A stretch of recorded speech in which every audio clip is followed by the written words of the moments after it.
Now, it seems a little awkward or queer to the Western people not used to this sort of performance. The whole lot you'll find going, Allahu Akbar, and everyone all gone down, This is, what is this? Putting the heads down and putting the bums up. What a way to pray.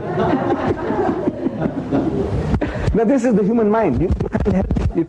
You can't help it because you haven't done it. You see? I said, this is how all the prophets prayed. And when I say that, people get the shock of their lives. I said, this is how all the prophets prayed. You get the shock because you have been reading, but you didn't catch the message. You see, I might quote from the Old Testament. I'm quoting. It reads, and Abraham fell on his face and prayed to God. And I'm quoting again. And Moses and Aaron fell on their faces and prayed to God. And Joshua fell on his face and prayed to God. When we come to the New Testament, we read that was his last days on earth, Jesus Christ, he went to the Garden of Gethsemane with his disciples. And he said, wait and watch. And he went a little further and fell on his face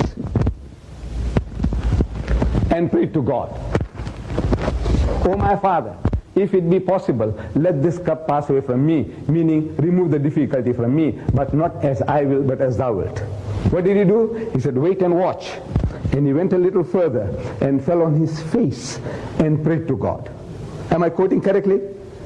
If anybody knows your Bibles, and fell on his face and prayed to God. I'm asking, how does a man fall on his face and pray? Except the way we Muslims do. Can a circus acrobat do anything better than that? No. But you see, the modern gentleman, with apologies, the modern gentleman is more worried about the creases on his trousers than humbling before God. He wants to sit right on his backside, and he's telling God what to do. And little wonder God is not listening. So he's wondering whether God is deaf or he's dead. I say he's neither deaf nor dead. See, there is a means of approach that the spiritual physicians of mankind, Abraham, Moses, David, Jesus, Muhammad, they all set as an example which we should do well to follow. But of course we are better than they, aren't we? That's what you're going to do that? Falling down like that. But this is what God Almighty, the prophets of God, they humble themselves before the Lord. Now skeptics might tell us, our materialistic friends, they say, look, does God need that? Is he hungry for that? I says, no, he doesn't need it. But I say, you need it. We need it.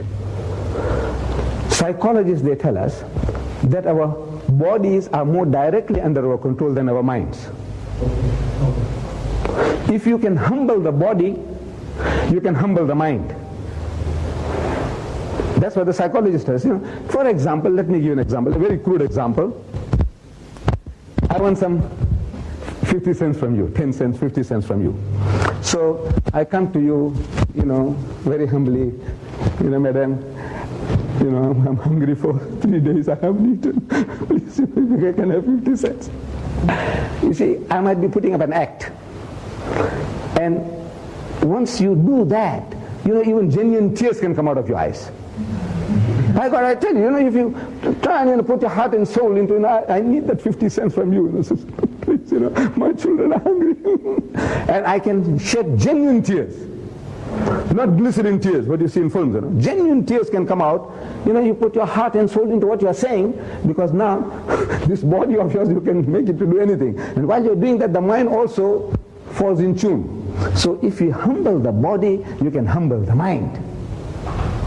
And this is what the spiritual physicians of mankind, they did. Abraham, Moses, Jesus, Muhammad. But now, we don't want to do that. We don't want to humble ourselves. So today now the Americans are going to the Hindus to learn what they call transcendental meditation. A word 2 yards long. They're learning from the Hindus.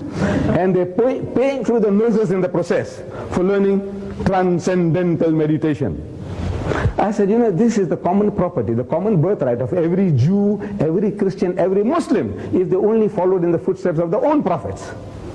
But since you have lost touch with the teachings of your own prophets, now you have to go to the Hindus and learn transcendental meditation and pay through your noses in the process.